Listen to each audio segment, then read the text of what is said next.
Bueno, vamos a conversar hoy sobre otro de los aspectos fundamentales del texto, o sea, para que el texto revista la condición de textualidad. Ya habíamos dicho que las dos condiciones fundamentales, aparte de otras que también sostienen algunos autores, son la coherencia y la cohesión. Y bueno, hoy vamos a hablar de la cohesión, vamos a empezar a hablar de la cohesión.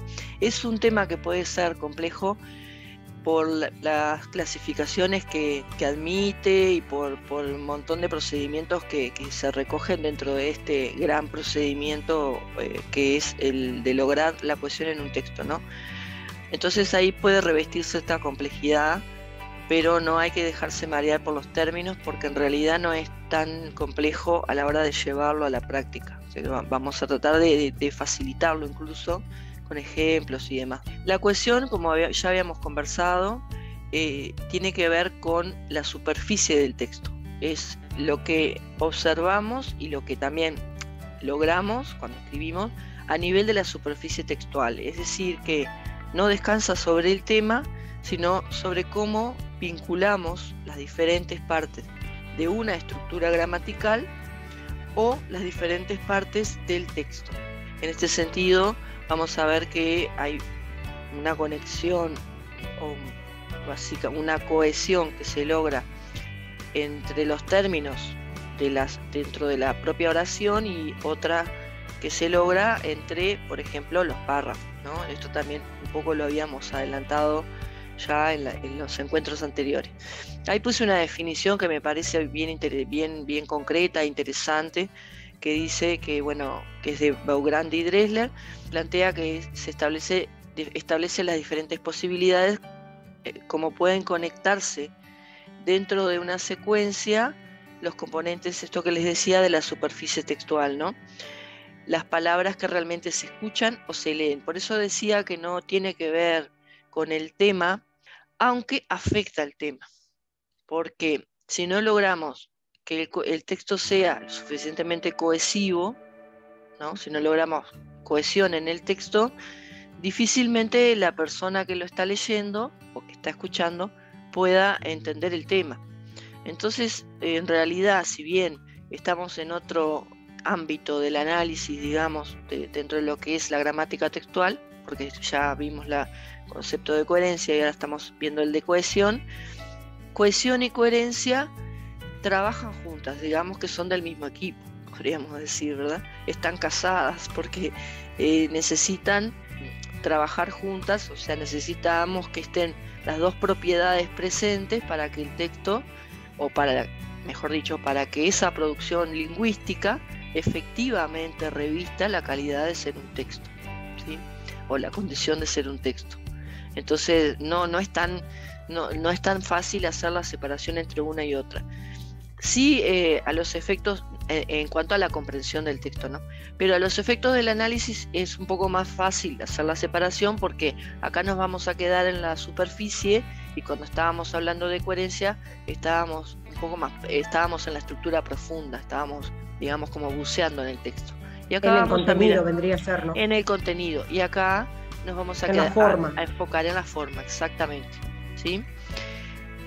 Dentro de lo que es la cohesión en sí, aparecen dos tipos de procedimientos cohesivos que se distinguen en principio en dos grupos. Por un lado, los procedimientos cohesivos de índole gramatical, y por otro lado, los procedimientos cohesivos de índole léxica.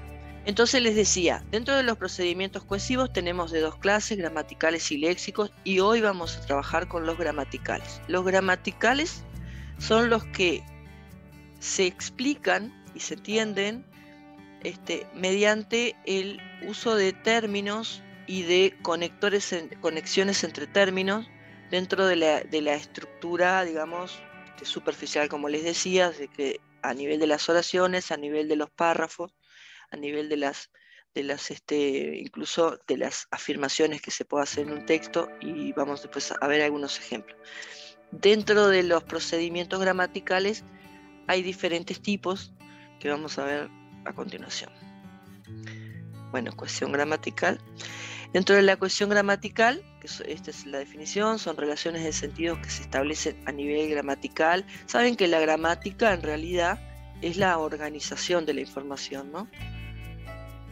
Cada lengua tiene una gramática, y la gramática en realidad es el conjunto de normas que, digamos, regula cómo se organizan las ideas en esa lengua. Entonces hay una gramática española, hay una gramática inglesa, hay una gramática alemana, etcétera, ¿verdad? De cada lengua tiene su propia gramática. Y cuando estamos a nivel de análisis gramatical, lo que estamos haciendo es de alguna forma reconstruyendo el pensamiento del hablante de esa lengua, cómo organizó sus ideas para decir lo que efectivamente dijo, ya sea por escrito o sea de forma oral. Entonces, en donde vamos a andar ahora al ver los procedimientos cohesivos gramaticales es en ese nivel del discurso, ¿no? En cómo es que organiza las ideas quien está hablando, el locutor, digamos, ¿sí? Dentro de lo que son los procedimientos gramaticales, de cohesión gramaticales, tenemos 4 tipos de procedimientos que reciben estos nombres, ¿verdad? Referencia, elipsis, sustitución y conjunción. Vamos a ir viendo de a una con ejemplos, y lo que les pido es que ustedes se saquen todas las dudas que tengan en relación a cada uno de ellos, porque como decía al principio, puede ser un poco complejo, más que nada por la terminología y demás, pero no es, digamos, inalcanzable, no es un conocimiento porque de hecho la mayor parte de este conocimiento ya lo tenemos incorporado como hablantes nativos de la lengua. Entonces, como adultos hablantes nativos de la lengua, y que además tenemos cierta formación académica, no es que no hemos recibido ninguna formación. Entonces en el uso también uno va incorporando formas de vincular ideas que escucha en otros o que lee, ¿verdad? Entonces en otro momento las usa porque, bueno, conviene en determinadas situaciones. Entonces, bueno, no es que van a ser absolutamente desconocidas, pero lo que puede complicar un poco es la terminología técnica, ¿no? Propia de la disciplina. Pero bueno, cualquier pregunta ustedes me la hacen sin dudar, que yo la tratamos de resolver, ¿sí? Vamos a comenzar, bueno, vamos a ir en el orden que lo planteé acá. Vamos a ver procedimientos de cohesión gramatical que entran dentro del concepto de referencia, luego de la elipsis, luego de la sustitución y luego de la conjunción. Pero antes de avanzar y ya entrar a lo que son los procedimientos conocidos como referencias, vamos a recordar un poquito de qué hablamos cuando decimos, vieron que puse acá, se logran por vínculos entre las partes de las estructuras, me faltó la hacia acá, de las estructuras gramaticales de nuestro texto, entre los constituyentes y las construcciones sintácticas. Entonces, antes de avanzar, voy a recordar de qué estoy hablando cuando digo constituyentes y cuando digo construcciones sintácticas, ¿sí? Con un ejemplito que puse acá, por eso puse repaso. Dentro de lo que es la gramática tenemos, por un lado, la gramática textual, que se ocupa de estudiar justamente los procedimientos cohesivos, que es lo que estamos viendo hoy, y por otro lado tenemos la gramática oracional, que pone su foco en el análisis de cómo están constituidas las construcciones sintácticas. Las construcciones sintácticas, la máxima unidad dentro de lo que son las construcciones sintácticas, es la oración, ¿sí? La oración es el objeto de estudio de la subdisciplina conocida como sintaxis, y se caracteriza por ser una proposición que vincula una entidad del mundo con alguna cosa que se dice sobre esa entidad del mundo. Es decir, un sujeto y un predicado, básicamente, ¿no? Utilizando los términos viejos, conocidos. Básicamente es eso, es el vínculo entre alguna entidad del mundo y alguna cosa que se dice respecto de esa entidad del mundo. De esa forma pensamos nosotros, los que hablamos español, ¿no? Con esta estructuración de las ideas. Entonces, como es la forma en que habitualmente pensamos, es la forma en la que decimos, es decir, es la forma en que comunicamos lo que pensamos, nuestras ideas. La construcción sintáctica máxima, como les decía, es la oración, y la mínima es la palabra. Ahora bien, cuando estamos frente a una oración, como en este caso, que dice: la educación es un fenómeno que caracteriza a la humanidad, es una oración que, bueno, yo escribí para efectos de presentar un ejemplo, pero que me parecía que iba a ser fácilmente entendible. Vemos que toda ella es una unidad de sentido, ¿verdad? Dice alguna cosa, ¿verdad? ¿Qué se dice y sobre qué? Se habla de la educación. En este caso, la educación cumple la función de sujeto, es el sujeto de la estructura, y que lo que se dice concretamente en relación a la educación o respecto a la educación es que es un fenómeno que caracteriza a la humanidad, ¿verdad? Esto es el predicado, es lo que se predica de la educación. En este sentido, estamos frente a una oración o a una proposición completa. Que una proposición, como les dije, es una estructura que vincula dos términos. En realidad, ese término proposición viene del campo de la filosofía, concretamente de la lógica, porque la gramática tiene un vínculo muy estrecho con la lógica, sobre todo la gramática descriptiva y la gramática que se utiliza hoy en la actualidad, que esto no importa tanto a la gente que no se dedica a la lengua, que es la gramática teórica. Susana, una pregunta, ¿no? Sí. O sea, entiendo sí esa oración, por supuesto, pero yo podría, por ejemplo, con esa construcción, empezar después a hablar de la humanidad, porque podría estar, no, tengo que seguir hablando de la educación. Bueno, desde el punto de vista de la coherencia, cuando nosotros, al instalar la educación como sujeto, en la construcción sintáctica, ¿no? Me refiero, también lo estamos instalando como tema, desde el punto de vista de la información o semántico. Entonces, como instalamos a la educación como tema, lo que vamos a decir va a referir a la educación. Lo que vos podés hacer, por ejemplo, este texto va a hablar sobre la educación. Si esta fuera la primera oración del todo el texto completo, el texto va a hablar sobre la educación. Ahora, en una parte del texto vos podés explicar, ¿no? ¿Qué entendés por humanidad, por ejemplo? Eso sí podés hacerlo, ¿no? Por ejemplo, la educación es un fenómeno que caracteriza a la humanidad. Entendiendo esta como por ejemplo. Porque necesitas explicar cuál es tu concepto de humanidad para que no se entienda, para que no la gente que lo lea no lo interprete como pueda o como quiera, ¿verdad? Y haya muchas interpretaciones de ese concepto, sino que vos querés dejar claro desde dónde te posicionás y qué concepto de humanidad manejás, porque hay más de un concepto. Entonces, ahí podés hacerlo, pero no pondrías esta oración y luego todo el resto del texto hablaría de la humanidad.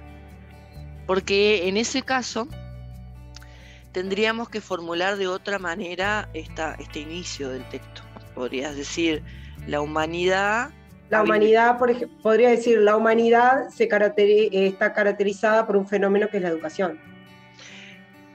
O en vez de estar caracterizada, podrías decir, la humanidad ha vivido procesos de educación o dentro de sus cualidades o dentro de los procesos mediante los cuales se desarrolla, encontramos la educación y este otro y este, pero ya el peso que tiene la educación en esta oración que estoy mostrándoles lo pierde, ¿no? Ya no es el mismo.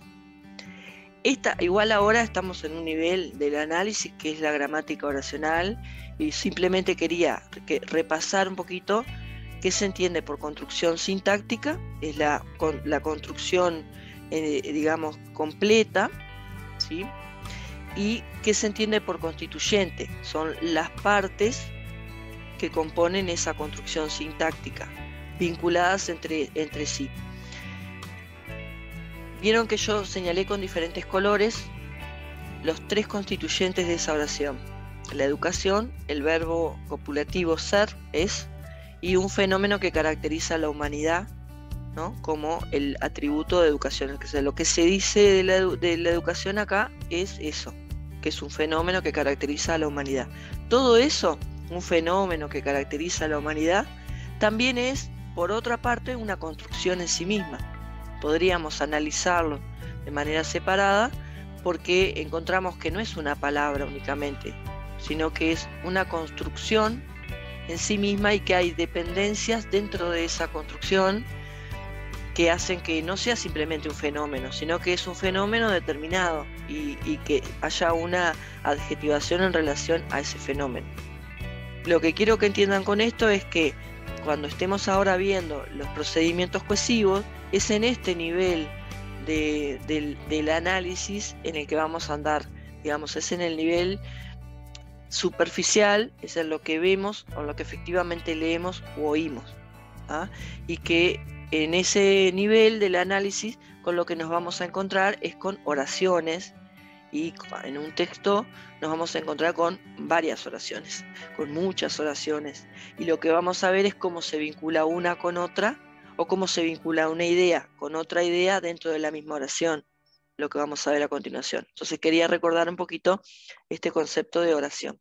Vamos al primer procedimiento que les mostré, que se conoce como referencia.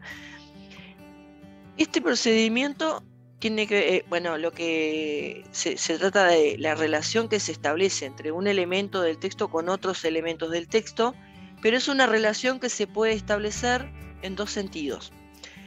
Un sentido es cuando nosotros nombramos, por ejemplo, la educación, y decimos: la educación es un fenómeno que caracteriza a la humanidad, y luego vamos a seguir hablando de la educación y vamos a aportar otros aspectos en relación a la educación, pero en lugar de volver a decir la educación, bla, bla, bla, utilizamos un elemento que nos provee nuestra lengua, por ejemplo, un pronombre, y decimos: la educación es un fenómeno que caracteriza a la humanidad. Punto. Esta, durante siglos, bla, bla, bla, bla, bla, bla, bla, bla. Por ejemplo, ¿no? O sea, utilizamos un recurso de nuestra lengua, una clase de palabras, que en este caso es un pronombre, esta, para hacer referencia a la educación y no volver a nombrarla, ¿no?, por una cuestión, como les decía hoy, de economía de la lengua. Ese procedimiento de referencia se llama procedimiento anafórico o anáfora, ¿sí? Lo nombrado se vuelve volvemos a referir a lo que ya nombramos, pero utilizando otros términos, ¿sí? No son sinónimos. Después tenemos otro caso, que es cuando utilizamos algún elemento para referenciar, ¿sí?, pero de lo que vamos a hablar lo decimos más adelante. Por ejemplo, este fenómeno ha acompañado a la humanidad durante toda su evolución. La educación es bla, bla, bla, bla, bla.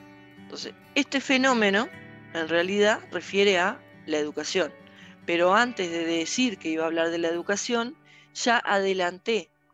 Ahora, lo que no puede pasar es que el lector no encuentre en el texto la referencia a la que estamos dirigiéndolo.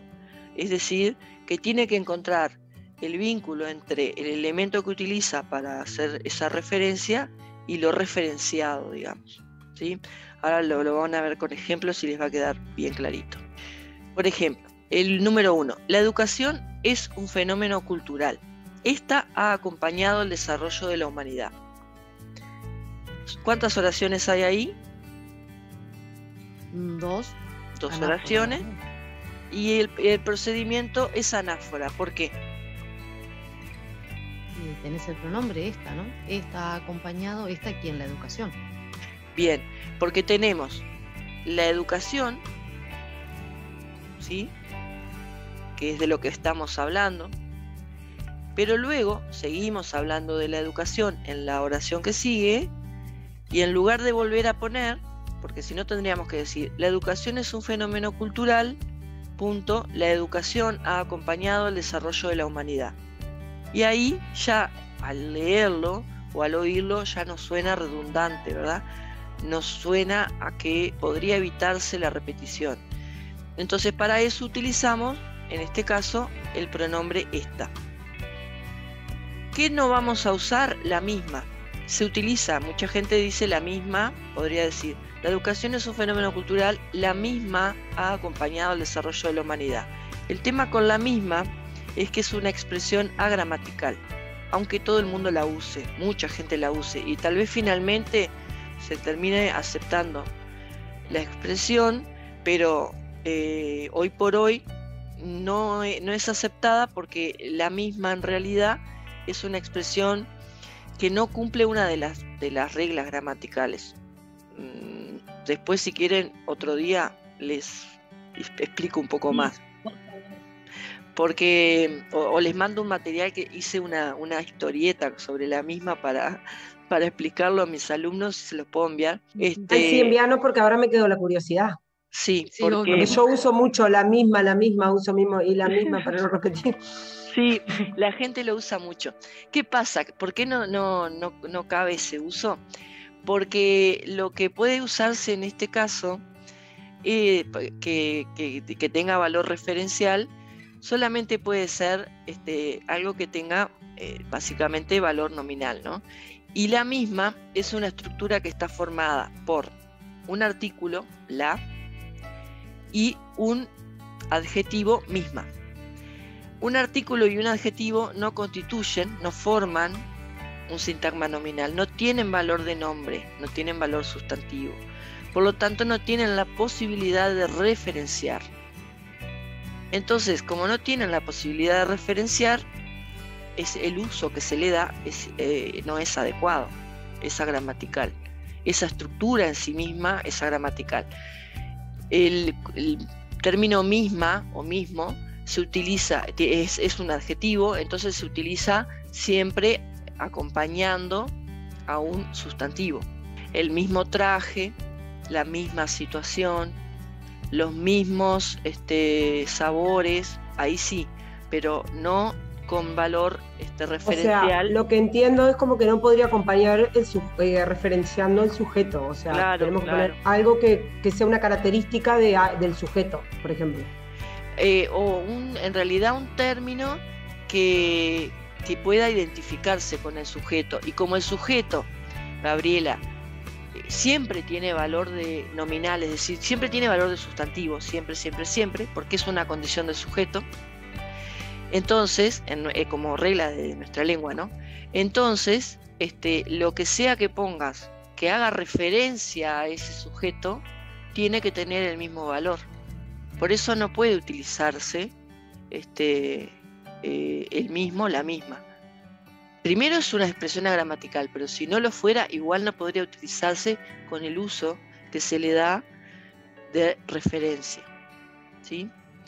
Lo que pasa que el adjetivo mismo o misma lo que hace es otorgarle al sustantivo, a lo que sea de lo cual predica, este rasgo de mismidad. Y mismidad es identidad, en realidad. Cuando decimos mismo es que alguna cosa se identifica con alguna otra, en el sentido de, por ejemplo, se puso los mismos zapatos que el sábado. Para usar el adjetivo,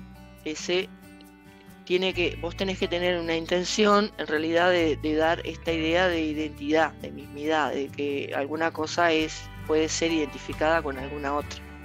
Pero es en otras construcciones, no con este uso, porque acá solamente se admiten palabras, términos y palabras que tengan valor referencial. Y las palabras que tienen valor referencial tienen carácter nominal, o sea, tienen valor, son los pronombres básicamente, o los sustantivos y algún adverbio. Por ahora no ha sido aceptado porque justamente es agramatical la expresión, pero en el uso sí es aceptado porque las personas de hecho la usan, muchas personas, profesores, políticos, o sea, no estamos hablando de toda la gente corriente y eso, sino gente también que está en la academia lo usa. Está, incluso ha aparecido en textos escritos, en textos académicos, lo he visto. Por lo tanto, es posible. Sí. Y si en lugar de decir la misma decimos la siguiente, tampoco no se podría. Tampoco. Bien. Porque también es un artículo y un adjetivo. El tema es que artículo o determinante en general y adjetivo sin nombre es una expresión agramatical. Porque el artículo, como todo el resto de los determinantes, o sea, también los pronombres personales, posesivos y demás, esa clase de palabras existen, su función en la vida, para lo cual se han creado, es para presentar a los nombres, es decir, a los sustantivos, ¿sí? Y su único uso es ese. Entonces, nosotros a veces encontramos expresiones en las que dice, por ejemplo, me gustó el auto rojo, aunque el azul no estaba mal. Ahí cuando digo el azul, esa expresión es un artículo y un adjetivo. Pero, ¿por qué ahí no presenta problema? Porque aparece otro fenómeno que es la elipsis, que vamos a ver también ahora. ¿Qué quiere decir? Que puedo recuperar la información. Sé que estoy hablando del auto. En cambio, si yo pongo, entonces ahí en ese caso no es un valor referencial, en ese caso es otro fenómeno que se llama elipsis, que es uno de los procedimientos cohesivos, pero no es el caso de la misma, acá, ¿verdad? En la educación es un fenómeno cultural, la misma ha acompañado el desarrollo de la humanidad, porque acá la misma, yo no puedo recuperar la información, porque si yo quisiera recuperarla creyendo que es un fenómeno de elipsis, que es decir que se omitió una parte, entonces diría, la educación es un fenómeno cultural, la misma educación ha acompañado al desarrollo de la humanidad. Pero ¿qué pasa? Que misma, por su significado, esto de mismidad, identidad, me está diciendo una cosa que no es lo que yo quiero decir. La misma educación, ¿qué quiere decir la misma educación? Esto tiene que ver con el grupo sintáctico nominal, ¿no? O me hace acuerdo a mí de cuando se daba el grupo sintáctico nominal.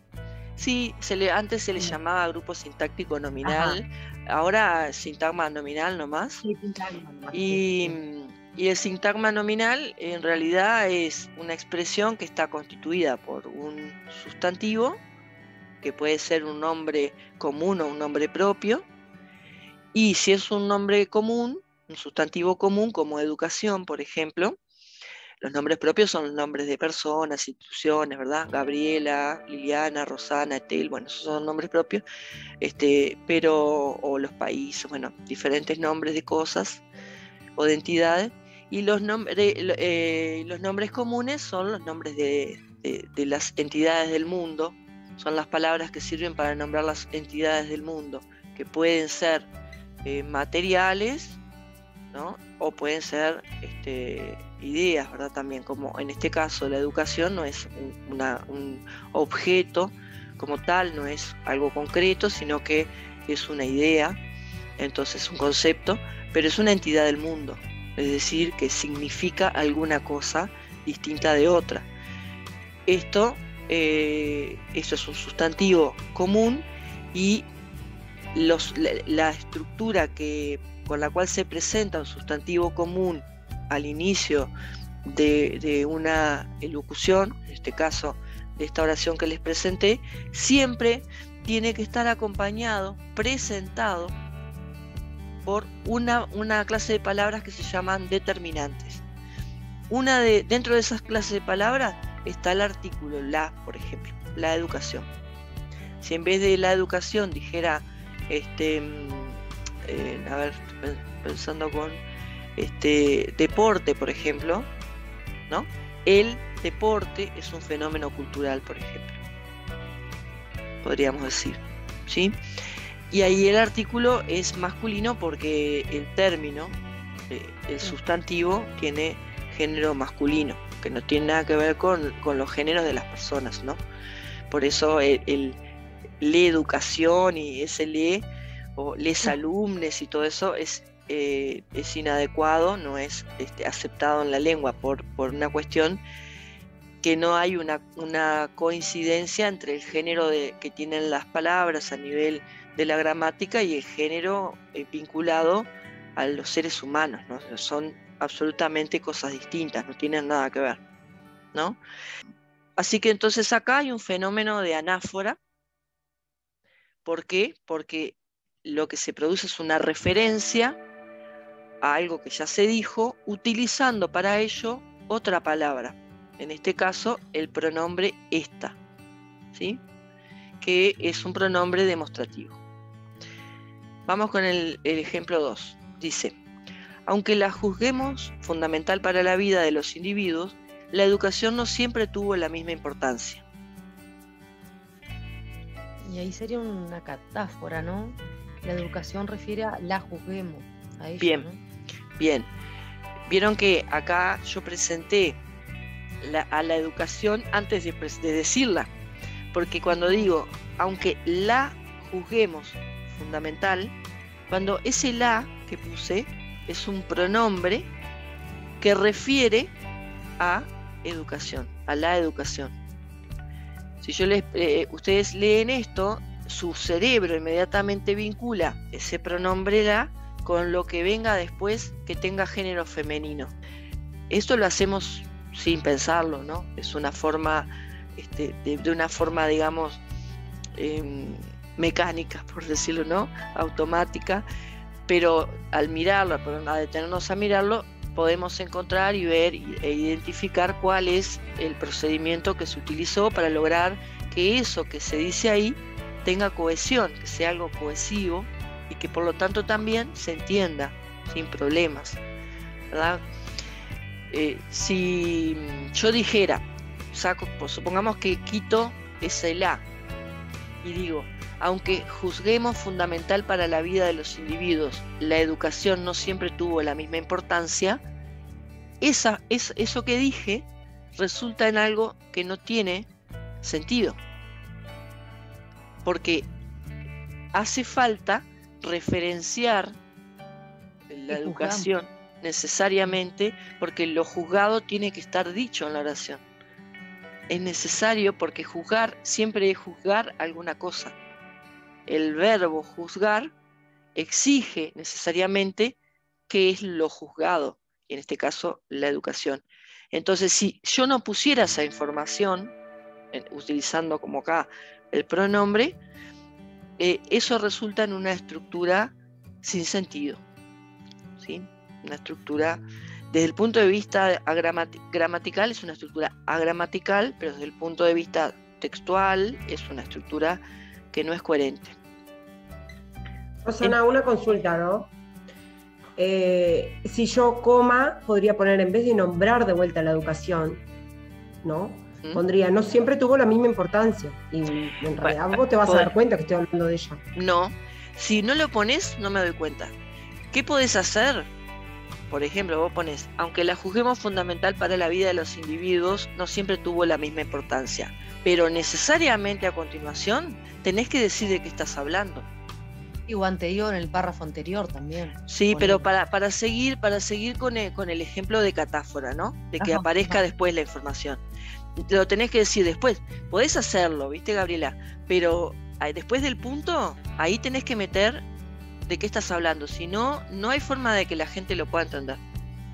Porque admite mucho... Ahora ustedes porque saben que estamos hablando de la educación, porque estamos con estos ejemplos. Pero vos imagínate esto en un contexto de un texto que lee un profesor que te está corrigiendo y no pones nunca de qué estás hablando. No hay manera de que la persona pueda entender. Porque puede tener tantas interpretaciones como personas la lean. Imagínate, aparte, un fenómeno fundamental para la vida, algo que es fundamental para la vida, podría ser el agua, ¿no? Podría ser, qué sé yo. Claro. ¿Viste? La vestimenta, podría ser la comida, la alimentación sana, muchas cosas. No sé, la maternidad, pila de cosas. Claro, pero yo lo veo como que venimos de otro párrafo, o sea, de arriba, entonces como que venimos Claro, hablando no, de la... pero vos no lo mires así. Vos pensás que estos ejemplos que yo les puse, no hay nada antes. No hay nada antes. Comenzamos acá el texto. Porque justamente lo que quiero que vean es la diferencia entre, todos son casos de referencia, pero como en un caso primero nombramos el tema y luego hacemos referencia al tema usando un pronombre, que es el ejemplo 1, y como en el segundo, y es un ejemplo de anáfora, y como en el segundo caso hicimos otra cosa. Nombramos el fenómeno, hicimos referencia al fenómeno, al tema de lo que vamos a hablar, que es la educación. Antes, es un ejemplo de catáfora, pero luego necesariamente tenemos que nombrarla. Y así funcionan los procedimientos cohesivos. El lector o quien escucha, digamos, ¿no? El interlocutor, tiene que poder recuperar la información en el propio texto. Si no la recupera en el propio texto, no es un procedimiento cohesivo. No está funcionando ahí la cohesión. De hecho, tenemos que asegurarnos que en nuestro texto esté toda la información necesaria para que la persona comprenda lo que queremos decir. Y a la larga no sería un texto, ¿no? Si no logramos explicitar el tema y claro. que sea coherente. Hay otros fenómenos que aplican, por ejemplo, para los textos orales de la conversación. Cuando estamos conversando, sí podemos darnos ese lujo de no decir todo, porque estamos compartiendo un mismo universo, estamos en un mismo tiempo y espacio. Entonces, yo puedo decir, sin ningún problema, alcanzame esa, ¿no? Y es quien está conmigo sabe a qué me estoy refiriendo y no necesito decir en otra oración después qué es esa, qué significa el pronombre esa. Pero si yo lo escribiera, que yo quiero envío un mensaje en forma escrita, necesariamente tengo que poner elementos en el texto antes o después que completen, que llenen, digamos, de significación esa referencia que hice. Si no, no se entiende. Y el problema ahí es de cohesión. Ahí vamos a decir que es un problema de cohesión. ¿Sí? Acá vamos a ver este otro ejemplo, que el ejemplo 3. Dice, le gustaba esa ciudad. Juan era apasionado por el ruido y la polución de las grandes urbes. Este ejemplo es un ejemplo de referencia también, pero ¿de cuál de los dos? ¿Anáfora o catáfora? Idea, no. ¿Saben qué pasa? Que a mí me parece que es como que me he mezclado. Porque ahí cuando dice le gustaba hace referencia a Juan, pero también cuando habla de la ciudad, yo pienso en una ciudad, puede ser cualquier ciudad, y ahí habla de grandes urbes. Entonces como que me da información. Bueno, ¿sabés por qué? ¿Sabes por qué, Lili? Porque vos ya ahí te estás yendo a otro tipo de procedimientos que vamos a ver después, que son los léxicos. Viste que yo hice una distinción entre procedimientos cohesivos gramaticales y léxicos.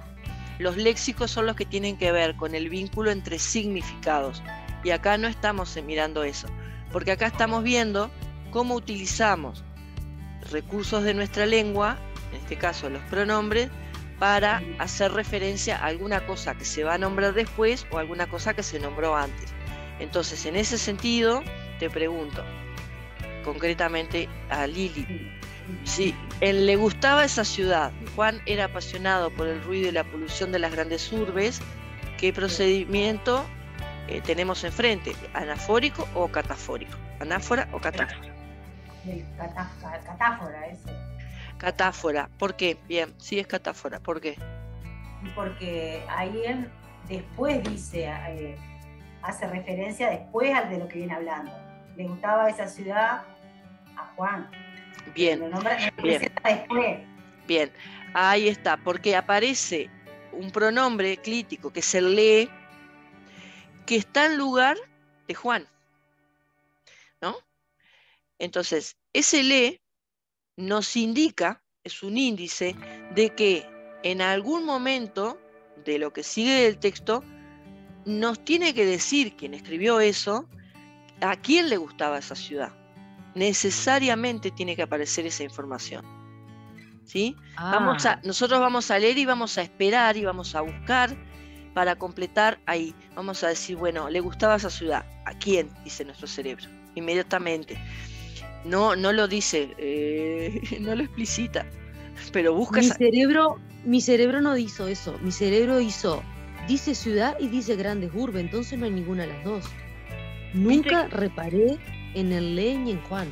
Nunca lo hice. Claro, yo pensé en cuál era la ciudad.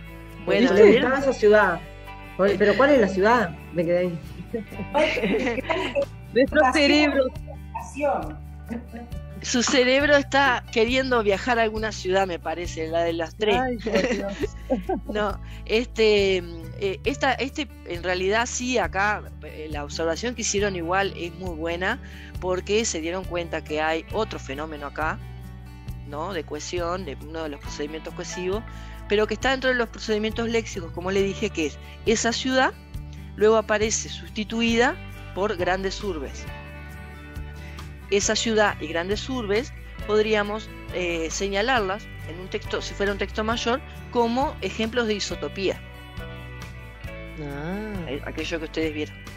Esa ciudad, grandes urbes, y lo que pudiera decir después a continuación en el texto, ¿verdad? Si siguiera describiendo la ciudad, que básicamente es lo que pensamos que pasaría, porque por lo que vemos al principio se va a hablar de una ciudad.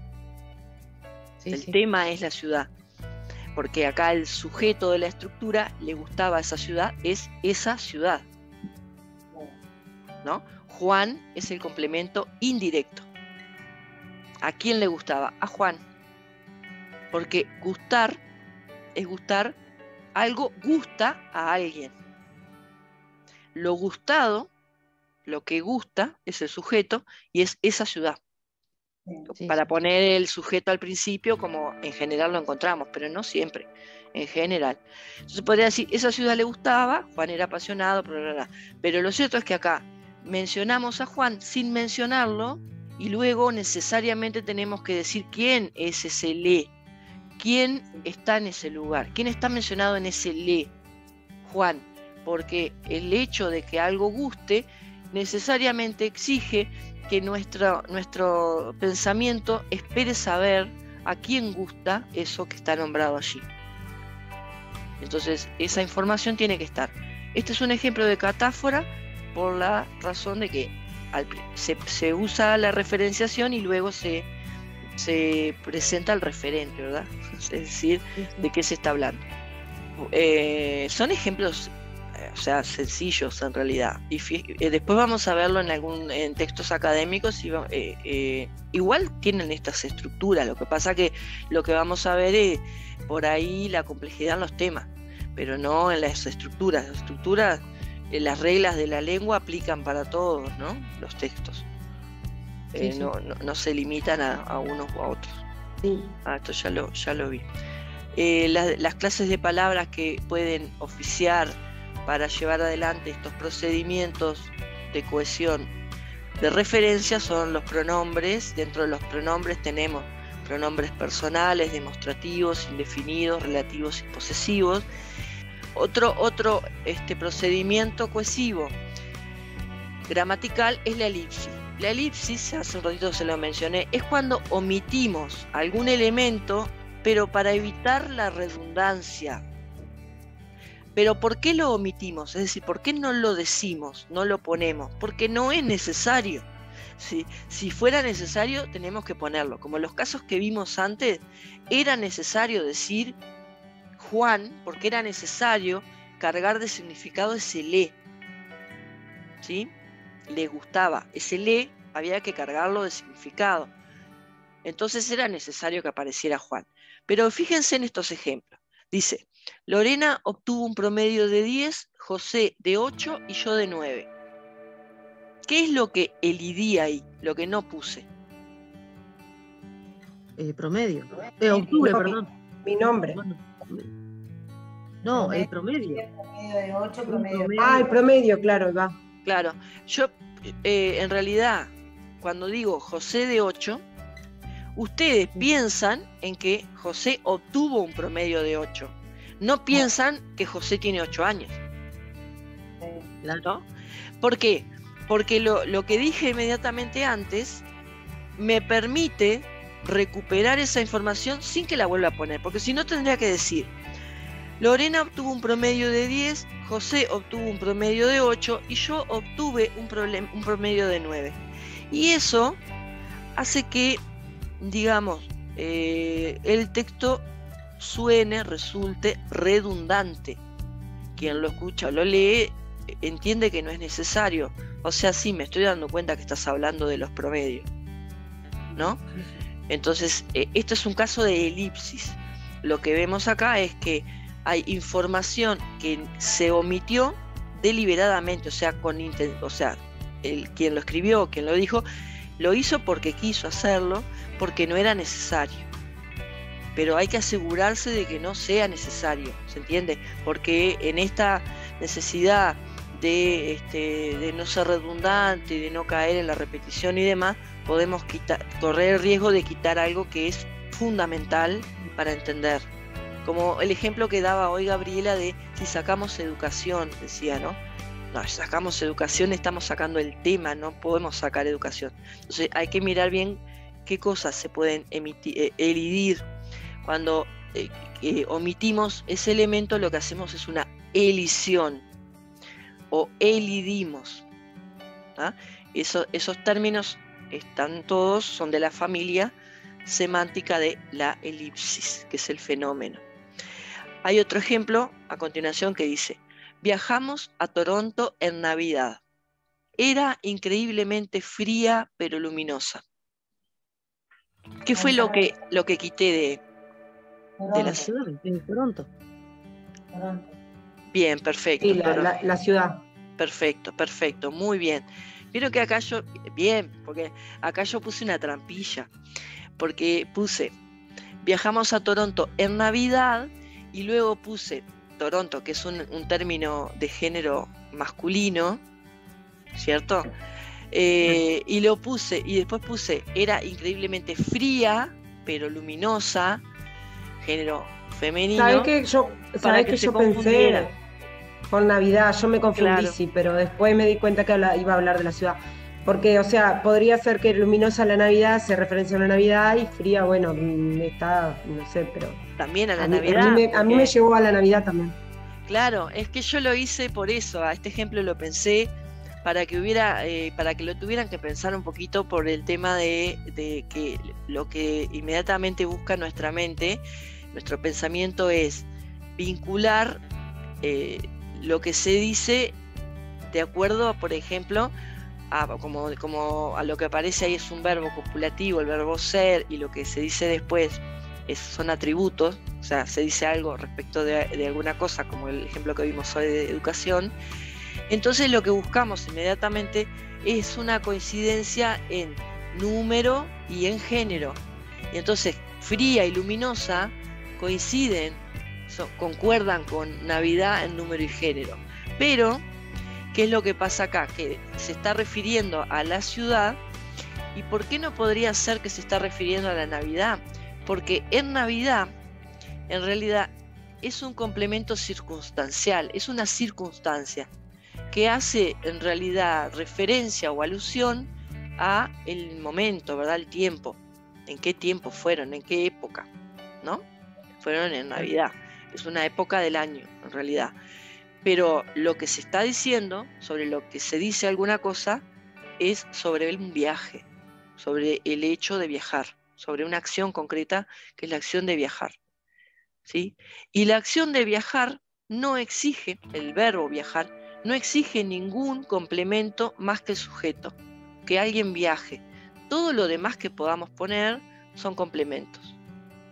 ¿Ah? Cuando dice era increíblemente fría pero luminoso, está haciendo referencia no a Toronto, sino al concepto de ciudad que está incluido en Toronto como ejemplo de ciudad. Toronto es una ciudad como París, como Montevideo, como Paysandú.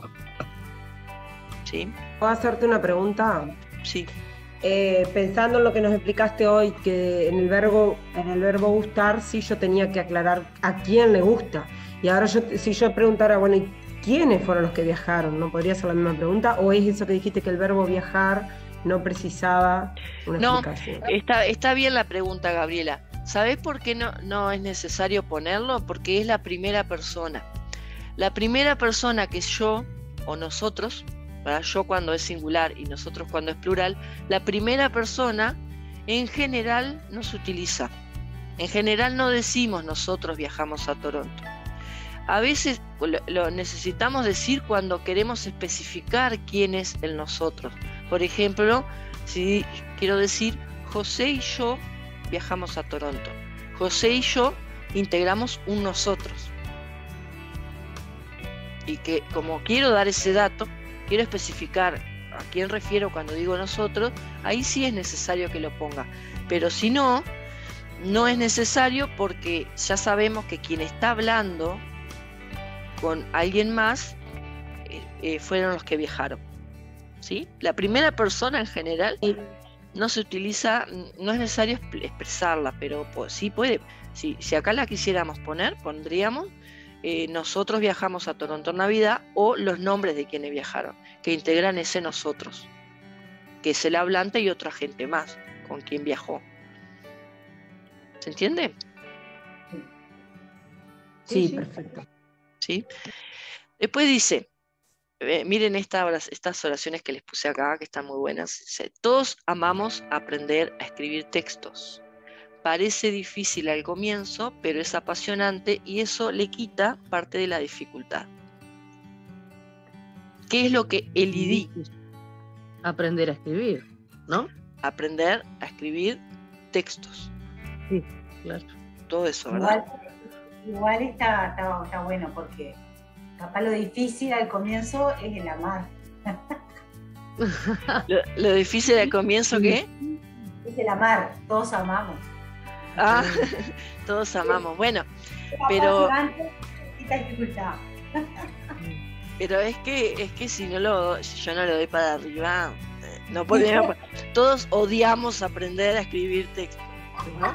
Parece difícil y lo es, ¿no? No iba a poner eso. Tenía que poner algo un poco más generoso. No, elaboré estas oraciones para que vieran los ejemplos de elipsis, ¿no? Pero bueno, ¿qué es lo que se elide? Lo que se elide es justamente aprender a escribir textos, eso, ¿no? Que es lo amado, es lo que parece difícil al comienzo, pero es apasionante, refiere también a aprender a escribir texto, y eso le quita parte de la dificultad, ¿sí?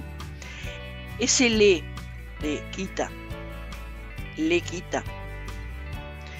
¿a quién refiere? Al aprender. Dice, eso le quita parte de la dificultad. Para mí a lo difícil. Porque si yo, por ejemplo, digo, todos amamos aprender a escribir texto, bárbaro. ¿Qué es lo difícil? Me preguntarían la otra, escribir texto, aprender a escribir texto. Y después la otra, ¿es apasionante? ¿Qué es apasionante? Aprender a escribir texto. ¿Pero qué es lo difícil? ¿Qué es lo que le quita? La dificultad, me respondería. Bien. ¿A qué refiere eso ahí? Lo apasionante. Bien, eso es que es apasionante, ¿verdad? Parece difícil al comienzo aprender a escribir texto, pero es apasionante. ¿Qué es apasionante? Aprender a escribir texto. ¿Y eso? ¿Qué es eso? Que es apasionante, le quita parte de la dificultad. ¿A quién le quita parte de la dificultad? Aprender a escribir texto. Exactamente. Bueno, pero ahí estos son casos, no son casos de elipsis, esto que le acabo de decir, el eso y el le, son casos de ¿qué? de referencia, pero ¿cuál? Anáfora, catáfora. Claro, ahí está, de referencia sería. Sí, anáfora, catáfora. Catáfora. No. Ana. A eso porque está atrás. Claro, En los dos casos son anáfora porque eso refiere a Está apasionante nombrado. y le refiere a aprender a escribir texto. claro. Ya fueron nombrados con anterioridad. Claro. Cuando ya son nombrados antes y luego se hace una referencia es anáfora. Cuando se hace referencia antes y luego se nombra es catáfora. Es el mismo tipo de procedimiento, lo que varía es el orden en realidad, que se hace primero y que se hace después. ¿Ah? O sea que el le quita, ese es lo que no me quedó como eso que dijiste. O sea, cuando dice le quita, eso ya sabemos que es apasionante, ¿no? Eso, el hecho de que sea apasionante, claro, el hecho de que sea apasionante le quita parte de la dificultad. ¿A quién? Porque ese le indica a alguien. ¿A quién le quita o a qué le quita parte de la dificultad? ¿De qué veníamos hablando? Aprender a escribir. Si yo lo recuperara, si yo saco ese le y quiero reconstituir toda la oración, diría, parece difícil al comienzo, pero es apasionante y eso quita parte de la dificultad a aprender a escribir texto. Claro. Ahí reconstituiría la oración. ¿Lo ves, Gabriela? Sí, ahora sí. Bien. Sí. Cuando tenés dudas, podés hacer esa prueba de que por qué podés cambiar ese le. ¿Ah? Y ahí te das cuenta a qué refiere.